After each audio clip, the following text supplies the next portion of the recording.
اكياس الحلواني يا جماعه، بصي ومتينه جدا.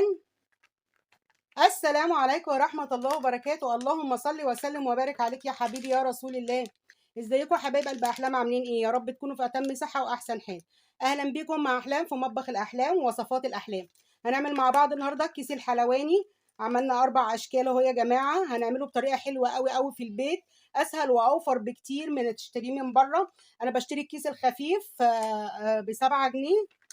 بصي هتعمليه بأكياس موجودة عندك في البيت، أسهل بكتير ومش هياخد منك مجهود ومش هياخد منك وقت، بل بالعكس ده هيقعد معاكي مرة واتنين وتلاتة. الكيس الخفيف ده وانا بجيبه بيقعد مرة واحدة، ده هيقعد معاكي. هتغسليه بمجرد ما تحطيه في شوية مية كده هو بمسحوق هينضف ويبقى زي الفل، وهتعملي منه مرة واتنين وتلاتة. اهو يا جماعة طريقة سهلة جدا جدا لأكياس الحلواني. تابع معايا الفيديو لو بتشوفيني لأول مرة. معاكم أحلام من وصفات الأحلام ومطبخ الأحلام. هنعمل مع بعض النهارده كيس الحلواني بطريقة سهلة جدا. تعالوا بقى بينا ندخل على الفيديو على طول.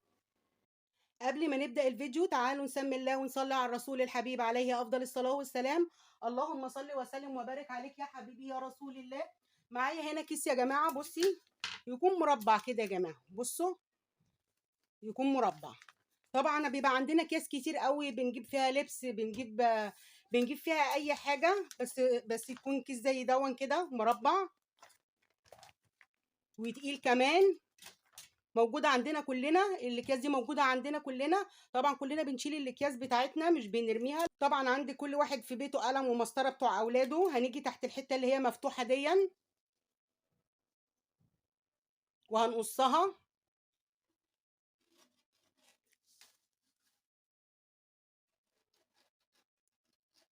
هنقصها بقى مع بعض.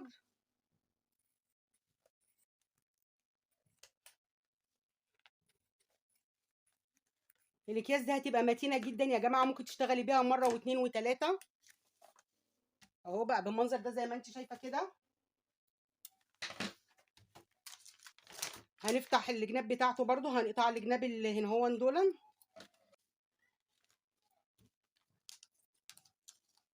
طبعا كلنا عندنا الاكياس دي يا حبايب قلبي.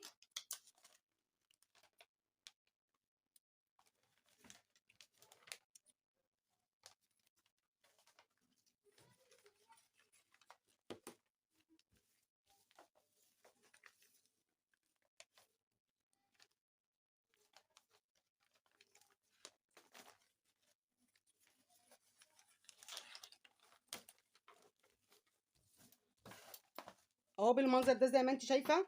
وهنقطع كمان من تحت كده.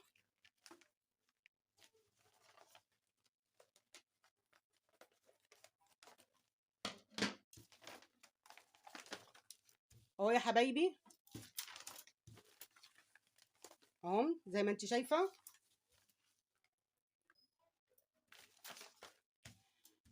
هنعمل بقى ايه دلوقتي؟ هناخد بقى كده اهو ونعمله زي مثلث كده زي ما انت شايفه اهو، واتنين كده، والتاني برضو هنعمله زي مثلث.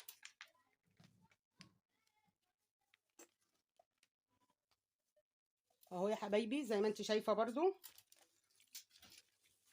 اهو. هاجي اوريكي بقى هنعمل ايه بعد كده. دلوقتي بقى معاكي اي ورقه من كتاب الاولاد هاتيها واتنيها كده،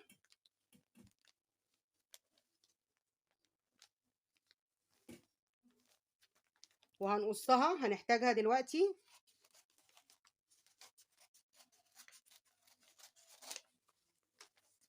علشان تبقى كده، عشان هنحط الكيس فيها من جوه. ودول برضو ممكن ينفعوا، يعني هعمل معاكي الكيسين برضو هنحط الكيس فيه من جوه. مش شرط تبقى عريضه زي كده يا جماعه، مش شرط تبقى عريضه زي دي، ممكن تبقى كده اهو.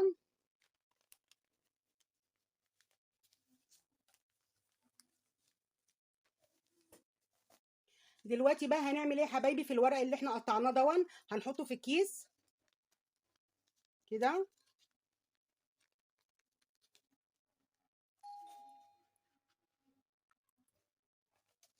وهنحط بقى بقيه الورقه برضو كده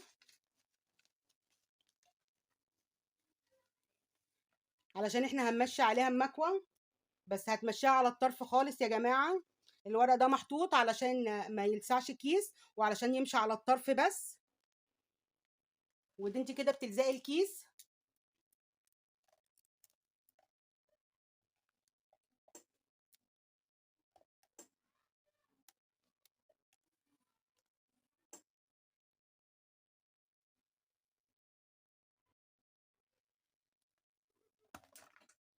هنعين بقى الورق دون عادي، لو لزق مش مشكلة، احنا هنقص الحتت الزيادة دي.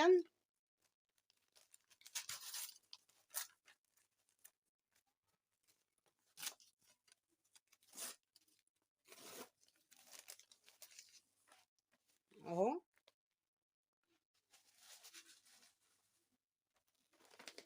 بص هو لزق ازاي. هنقص بقى الحتت الزيادة دي اللي هي مسك فيها الورق. وعادي مش عايزة تقصيها، ممكن تحطيه شوية في المية، الكيس نفسه تحطيه فيه شوية في المية هيطلع على طول. يلا بقى نقص الحتت الزيادة دي.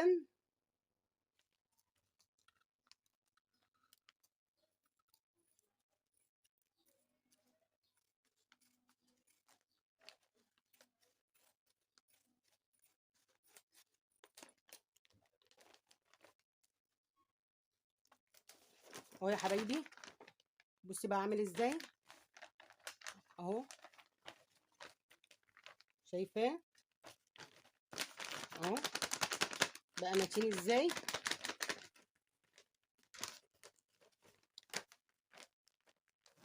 ادي اول واحد يا حبايب قلبي. هعمل معاكي برضو التاني. هنجيب برضو ورق ونحطه فيه كده عشان هنكوي عليه. اه يا حبايبي، تكووه من غير ما تحطي عليه ورق، والورق افضل علشان ما فيش حاجه تلزق فيه. يعني ما تحطيش عليه اي قماش او اي مناديل.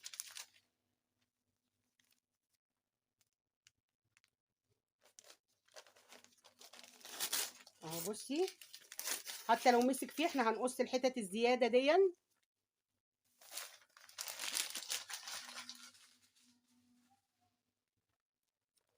تعالي بقى نقص الحتت الزياده.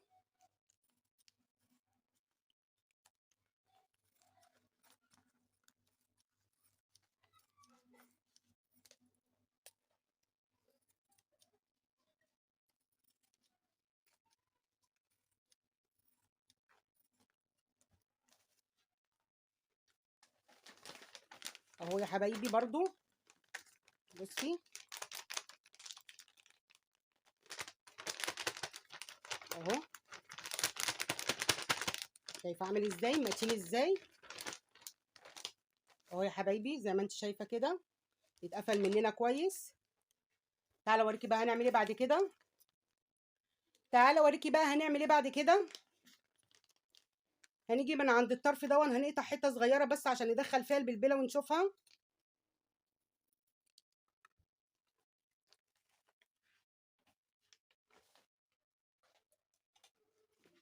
بصوا يا حبايبي اهو.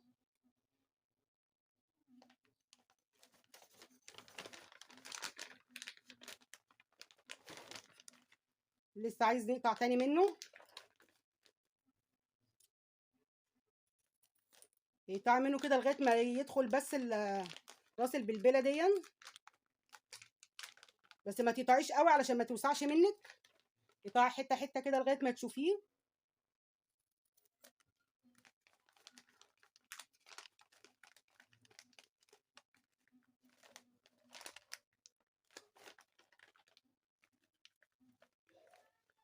هنقطع حته كمان.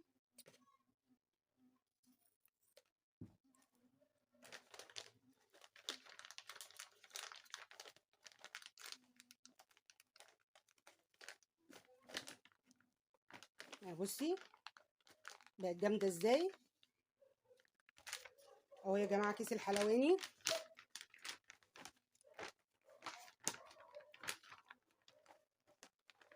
ما خدش مجهود وحلوه قوي قوي اهو. ممكن انت بقى لو حابه تقطعيه من هنا هو نقطعيه يبقى كده، بس انا بحب اسيبه كده طويل عشان اعرف اتحكم فيه. اهو يا حبايبي، اهو كيس الحلواني. اوريكم التاني كمان. هنا عندي كام واحد، بصي ده ازرق بقى، ده الابيض اللي احنا هنعمله هنكمله برضو. هعمل معاكي كيس تاني اهو بنفس الشكل برضو متقطع.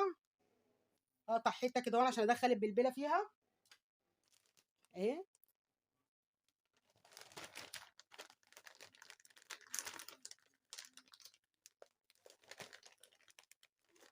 عايزه تقطع تاني، قطع حته حته بس لغايه ما توصلي ان هو يبقى ماسك بس كده في الكيس. اهو بصي كده بقى جامد ازاي وماسك في الكيس اهو زي ما انت شايفه. وهو برضو بصي متين ازاي، احسن من بره بكتير واوفر من بره بكتير، وهتعملي حاجه في بيتك. بصي برضو ممكن تقصيه من هنا اهو، انا بحب اسيبه بطوله كده وانا عشان اعرف اتحكم فيه واعرف امسكه.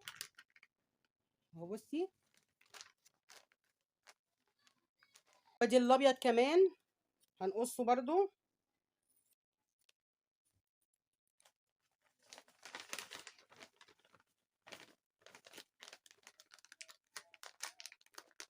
اهو يا حبايبي،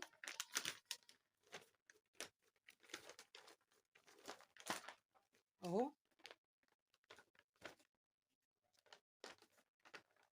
سهل جدا واجمد واحسن كمان من اللي انت هتشتريه من بره،